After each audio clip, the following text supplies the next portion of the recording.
What's up, Spellslingers? This is the MTG Update.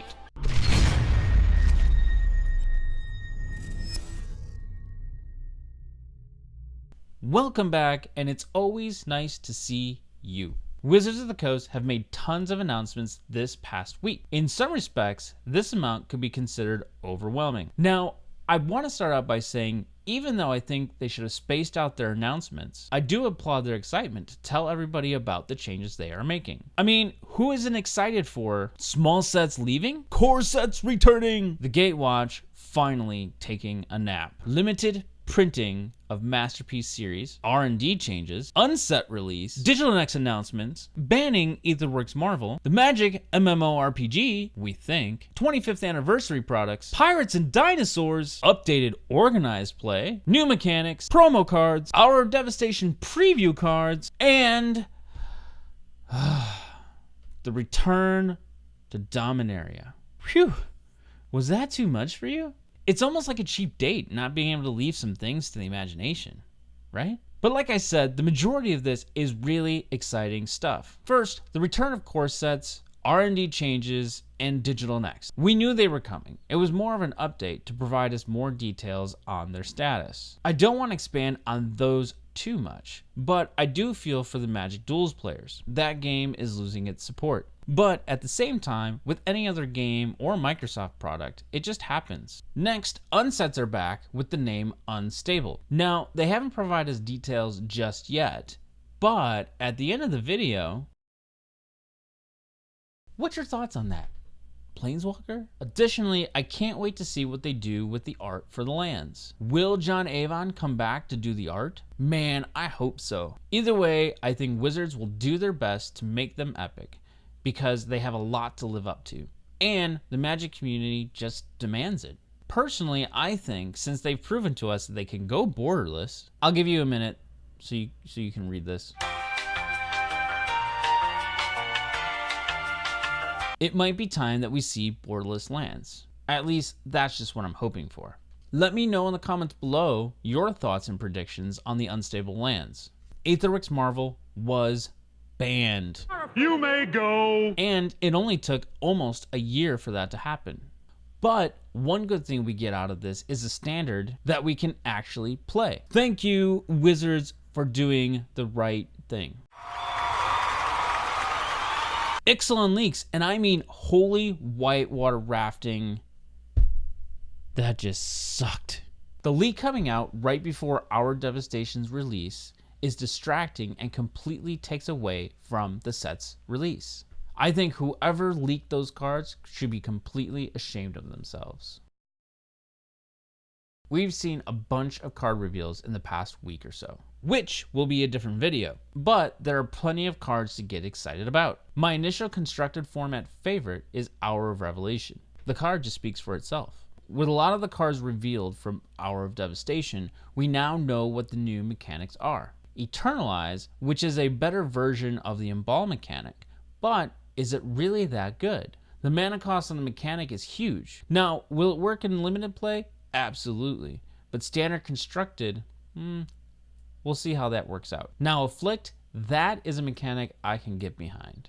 You don't have to do anything. It's a static ability. Love it. There's nothing much else really to say about it. Oh, but let's not forget about the deserts. Watch this closely, by the way. There could be a chance we might see some strange desert decks out there. What do you think about the new mechanics and the interactions that we've seen with the new deserts? Are you excited for them? Now, let's talk about something we have all been waiting for. Return to Domon Area. This is just absurdly awesome. And for those of you who haven't played Magic long enough to know, Domon Area is going back to a place that truly defines the Magic lore. We could see the likes of Karn, aka Tron, but what I'm really interested to see, will we get slivers? Yes, slivers. What sort of crazy abilities in Standard could we see if they bring them back? I almost think they have to. I would really like to know what you think, so please leave your comments below. This last bit, I wanted to spotlight something that I wanted to get your feedback on. Wizards kicked off the preview season at GP Vegas with this live presentation. Ladies and gentlemen, welcome to the Hour of Devastation, preview event. Woo!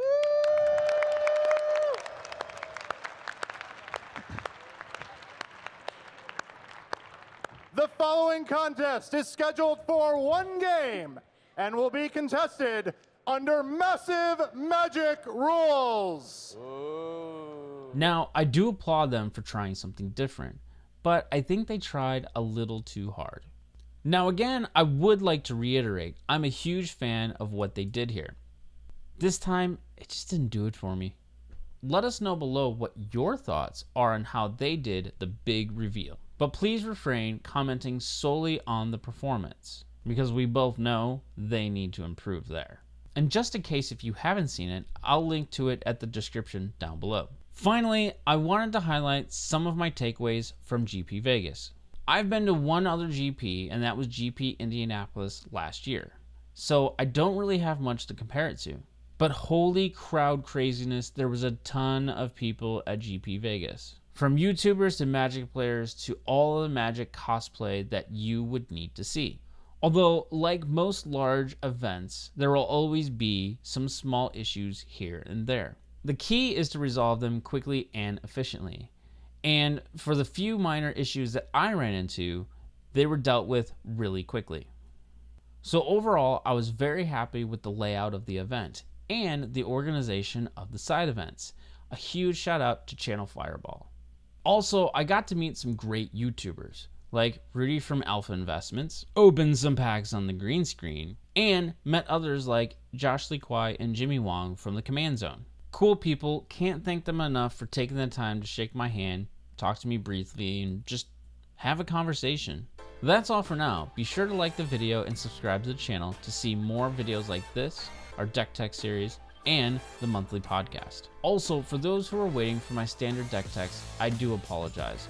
We are waiting for the meta to calm down a little bit before we start sort of testing and making sure that the decks that we put out will make sense for today's meta.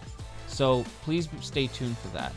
Additionally, Hour Devastation is coming out soon, so I am starting to sort of put some Hour Devastation cards within these decks as well, right as we speak. I actually had a few videos recorded already, pre-Marvel banning, and I just decided I'm not going to publish those because at this point, they're not going to make sense. Thanks again for watching. I bid farewell to you. Until next time.